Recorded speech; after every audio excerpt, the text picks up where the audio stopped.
দীর্ঘদিন ধরে আখাউড়া স্থলবন্দরের সীমান্তের কালিকাপুর গ্রামের জাজি খাল দিয়ে বাংলাদেশে প্রবেশ করছে ভারতের আগরতলা শহরের কলকারখানার কেমিক্যাল ও বর্জ্যযুক্ত বিষাক্ত পানি।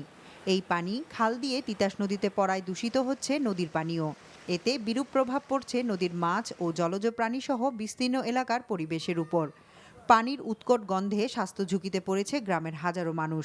নষ্ট হচ্ছে ফসলি জমি, সেই সাথে অস্বস্তিকর অবস্থায় পড়ছেন স্থলবন্দর দিয়ে চলাচলকারী যাত্রীরা। আমরা তো এদিক দিয়ে যাওয়া আসা করি, যারা এখানে বসবাস করেন তাদের তো মানে থাকাই এখানে দুঃসাধ্য ব্যাপার।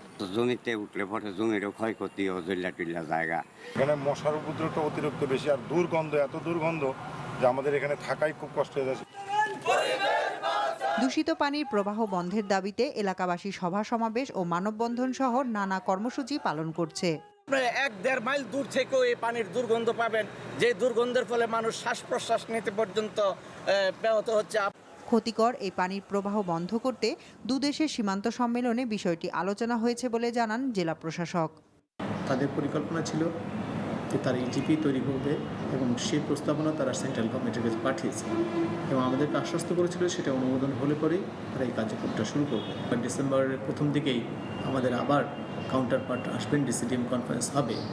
সেই ডিসিডিএম কনফারেন্সে এই ব্যাপারটি আমরা এজেন্ডাভুক্ত করেছি। তারা এবার বাংলাদেশে আসলে পরে তাদের কাছে প্রশ্নে আমরা জবাব চাইব। জীববৈচিত্র্য ও পরিবেশ রক্ষায় দুদেশের সরকার দ্রুত কার্যকর পদক্ষেপ নেবে, এমনটাই দাবি ভুক্তভোগীদের। NTV news desk.